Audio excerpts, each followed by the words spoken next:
Hi everybody, welcome back to my channel. We are now in the fifth book of the Bible called Deuteronomy. This is the Old Testament, fifth book of the Bible. Let's recap the fourth book of the Bible. We just left Numbers, where Moses had to count all of the Israelites because he had to see how many able-bodied men he had available to fight battles. Because remember, they're getting ready to go into the promised land of Israel, but there are people living there, and so the Israelites are going to have to battle these people to get them out of there so that they can come in and occupy the land. And so Moses has counted everyone. And this, if you remember, Moses got into trouble with God in the book of Numbers. When God was going to provide water for the Israelites, God told Moses to speak to the rock so that it would bring forth water, and Moses disobeyed him and banged against the rock with his staff, and there was some attitude going on. I think maybe some conceit or pride or something that God just didn't sit well with God. And so God told Moses, he said, all right, your punishment is you're not going to go into the promised land. You'll die before you go into the promised land. So that brings us up to the book of Deuteronomy. Deuteronomy was written by Moses, and this book is primarily about Moses reviewing with the Israelites everything that they've been through together over the past 40 years. He goes over all the miracles that God has done for them, and he's telling them, now it's time for you guys to go into the promised land. And so Moses is getting ready to hand over the leadership to Joshua, because God has already told Moses that he's not going to be allowed to go in, but they have to have a leader. And so Moses is just kind of, tidying everything up, getting ready to hand the reins over to Joshua. So that's what the gist of Deuteronomy is all about. So we start chapters 1 through 4. This is where Moses is recapping everything that they've been through together out in the wilderness for 40 years. Now, remember, Moses was 80 years old when they started on the journey, and now he's 120, okay? So 40 years have passed. He's really old now. In chapter 3, Moses begs God. He's like, please, God, please let me go into the promised land. And God's like, no, don't ask me anymore. I've made up my mind. You're not going in. And so that's that. Moses is not able to change God's mind on that note. So God is steadfast on that.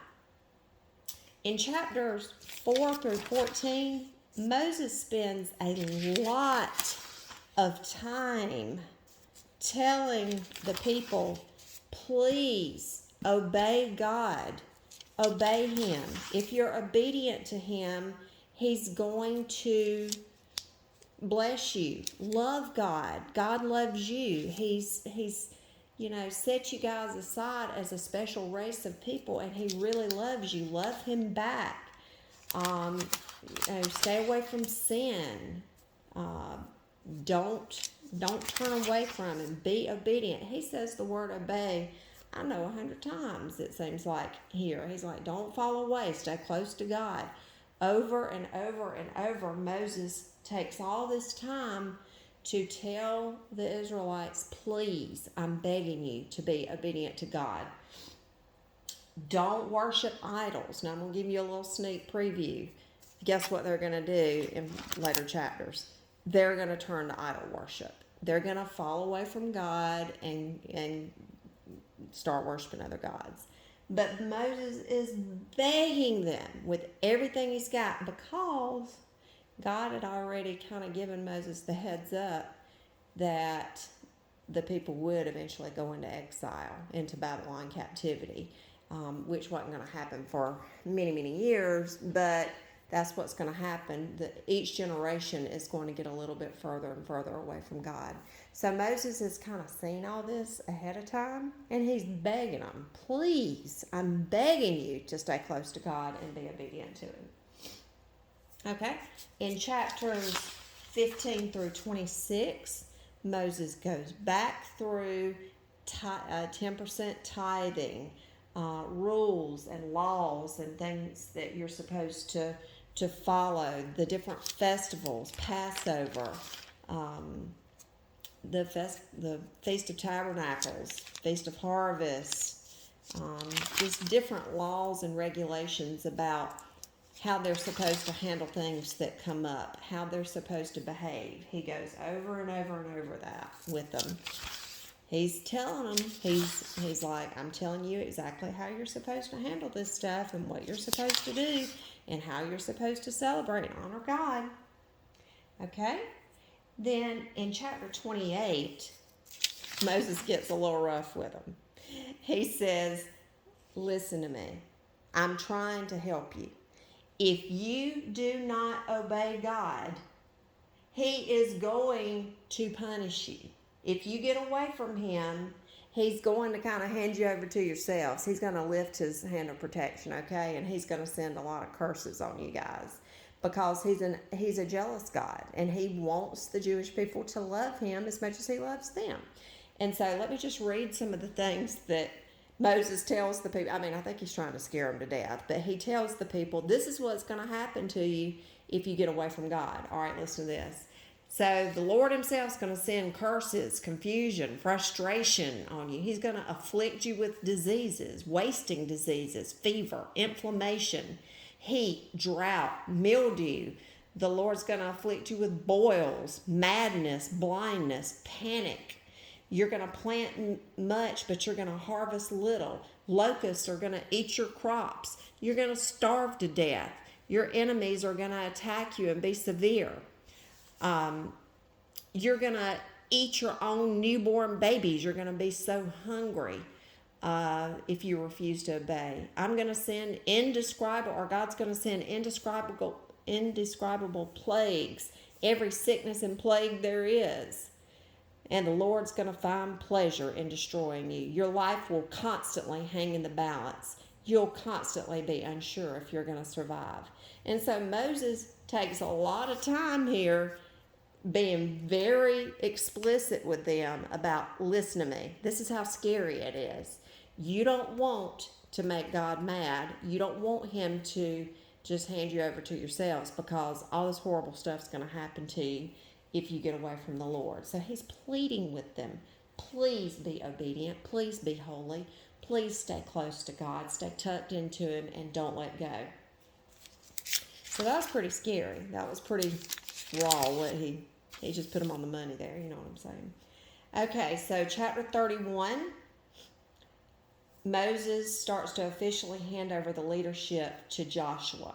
Now, this is interesting. Joshua his next goal is to get them across the Jordan River, because once they cross the Jordan River, they'll be in the promised land of Israel.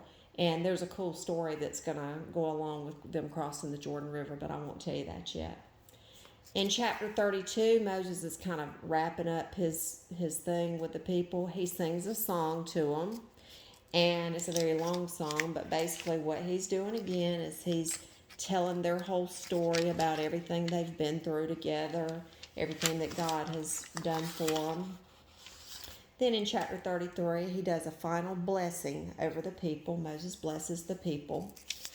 And in the very last chapter, chapter 34, Moses climbs up to the top of Mount Nebo, and God shows him from the top of that mountain. He's at the mountain peak, and God shows him all of the promised land. He doesn't let him go into the promised land, but God took him up high enough on a mountaintop to show him, and God Himself points out, the Lord Himself points out the different places in the promised land in Israel. So Moses did get to see it.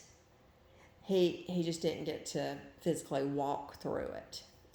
And so after the Lord got through showing Moses the land, Moses died right there on top of the mountain, Mount Nebo.